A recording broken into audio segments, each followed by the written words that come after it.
also has officially began San Diego Comic-Con exclusive reveals. Let's get right into it. Like, comment, and subscribe for more content. Where's the notification bell? It's to the right of you. Oh.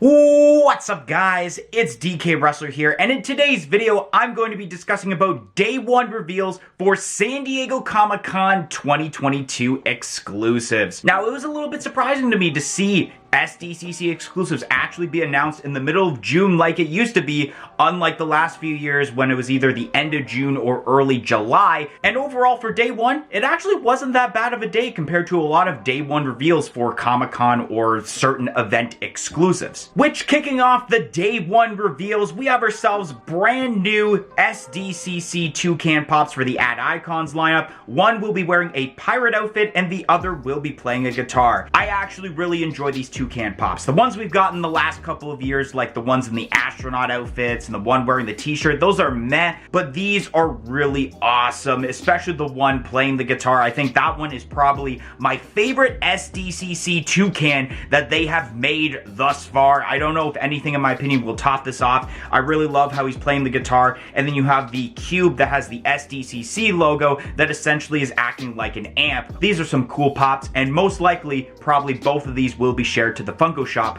knowing how these toucans have been shared in the past. Next up, we have ourselves Jeremy Jam from the TV series Park and Recreation. You just got jammed! This is a pretty awesome Funko Pop, if I could be completely honest. This is how TV show Comic-Con exclusive should be. It shouldn't be a variant of a main character, like example, The Office with Dwight. Seeing characters like Jeremy Jam being made into Funko Pop form for the first time as a Comic-Con exclusive is awesome. I love the scenes involving Jeremy Jam in Parks and Recreation. He's not one of the main characters, but he's in episodes here and there, and he makes every moment that he's on in that TV series a very memorable moment. I love the detail of him with the facial expression and essentially him telling you, you just got jammed. Really awesome Parks and Recreation Comic-Con exclusive. Next up, we have a pop of Digital Stan for the South Park lineup, and it will be a glow-in-the-dark pop. This pop is okay. I mean, I feel like for a South Park pop, a Comic-Con exclusive for that matter, especially with this year actually being the 25th anniversary of when South Park was first released,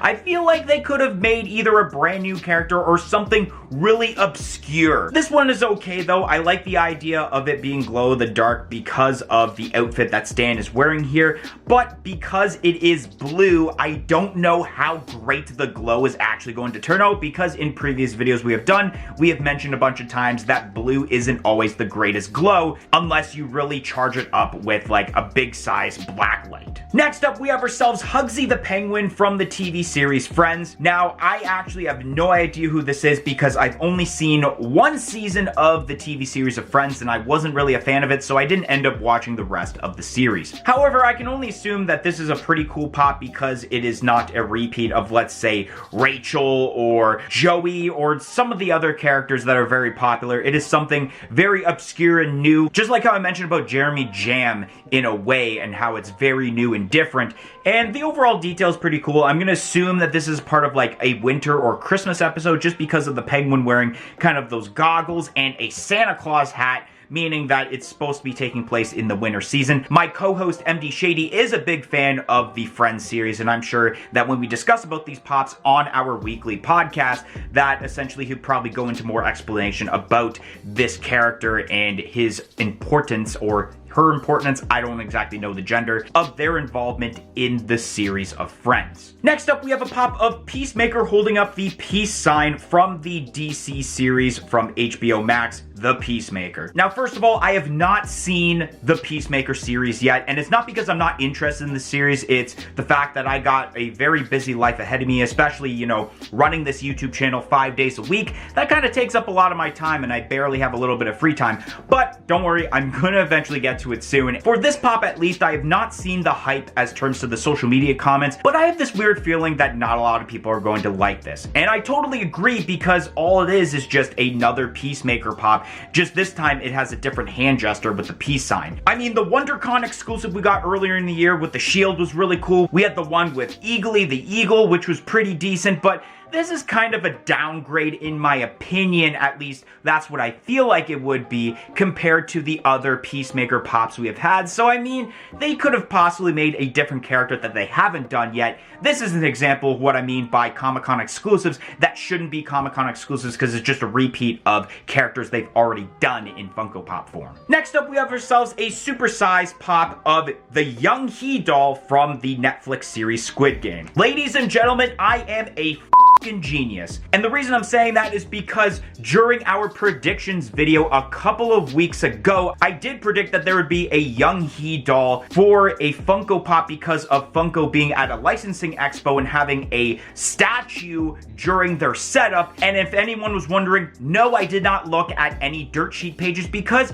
I hate those dirt sheet pages that go across Instagram and Facebook. I prefer the element of surprise, and not knowing any of these reveals for San Diego Comic-Con and getting one right without seeing those dirt sheet pages was pretty impressive if you ask me on my part. But the overall detail is pretty cool. I'm glad that they made this as kind of a Comic-Con exclusive because I feel like this is a pop that should not be in, let's say, a common wave or even a regular exclusive for a different wave. And I can't wait to see future Squid Game pops in the near future, whether it's in a wave or even more Comic-Con exclusives, especially because recently announced there will be a season 2 of Squid Game. Next up, we have ourselves Ted Lasso from the TV series Ted Lasso. This pop is okay. I mean, I've never seen Ted Lasso before, and I can't really relate to it because of that. To me, it's just like a generic looking human pop, so there's not really much detail going on towards it. I like the mustache. That's pretty cool. It's giving me a bit of Ron Swanson vibes, speaking of Parks and Recreation from earlier, so I think this is okay. Up next, we have ourselves a glow-in-the-dark Demogorgon from Stranger Things, which will be a part of a pop and backpack bundle that's made by Loungefly. This is a little disappointing if I can be completely honest. Yes, Season 4 just released pretty much a couple of weeks ago, at least Volume 1, and Volume 2 will be released on July 1st, but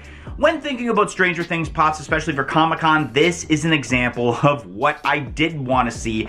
A Demogorgon pop that we have already gotten so many variants of, now it's just a matter of putting specifications on it and just pumping up that same mold. I am very disappointed about this. The only thing good about this is essentially that backpack that comes with it, but at the same time, it's like, I don't know what to say besides the fact that it's disappointing, and maybe the fact that this will probably be shared to the Funko shop, since I'm pretty sure every single pop and backpack bundle that was either just an exclusive or a Comic-Con exclusive has been a part of the Funko shop. Next up, we have ourselves a pop of Bambi with Butterfly from, of course, the Disney movie Bambi. This is a pretty decent pop. This is kind of new and refreshing. Normally with Disney pops, it's probably going to be repeats of, let's say, Lion King or some Disney movie that just recently came out, but going back to older movies like Bambi is pretty cool. We don't get Bambi pops that often, and I'm sure that some hardcore Disney fans are really enjoying this pop, and I'm sure this is going to be a decent seller. If I were to predict correctly, this might be shared with Hot Topic or Box Lunch, because normally those are the retailers that would carry pops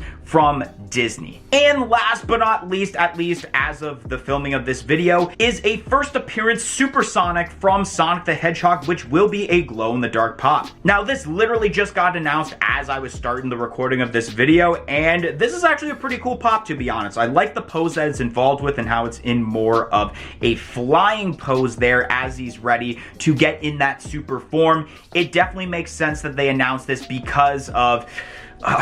do I mention it? Screw it. It's been a couple months since the movie's out. Sonic turns into Supersonic in Sonic the Hedgehog 2 movie. So it makes sense that they made a Supersonic pop, especially because I think this year, if I'm not mistaken, is the 30th anniversary of Sonic the Hedgehog 2, where Sonic the Hedgehog as the super form makes his first appearance. So definitely makes sense, really cool, and I'm sure a lot of people, including my co-host MD Shady, who's trying to get a lot of Sonic pops, is going to want to get this pop. Anyways, guys, that is going to be the end of today's video. If you enjoyed today's video on my reaction of the Day 1 reveals of SDCC 2022, make sure you smash that like button, comment in the comment section below, and let me know what your favorite pop was that was announced for Day 1 reveals. And as said in the little intro, make sure you press that subscribe button for more content like this video in the future, and press the little bell beside it to be notified of when future content like Day 2 reveals that will be released tomorrow get released. But anyways, guys, thank you for watching today's video, and hope to see you guys tomorrow when I talk about Day 2 reveals for SDCC 2022. 1, 2, 3, I'm out of here. Follow us on all of our social media platforms on Facebook, Twitter, and Instagram at A Funko Popcast. If you want to check out some of our other content that's featured on our channel, you can click either the playlist that's on your screen right now featuring previous episodes of our weekly podcast, A Funko Popcast, or we have suggested a video for you guys in relation to today's video.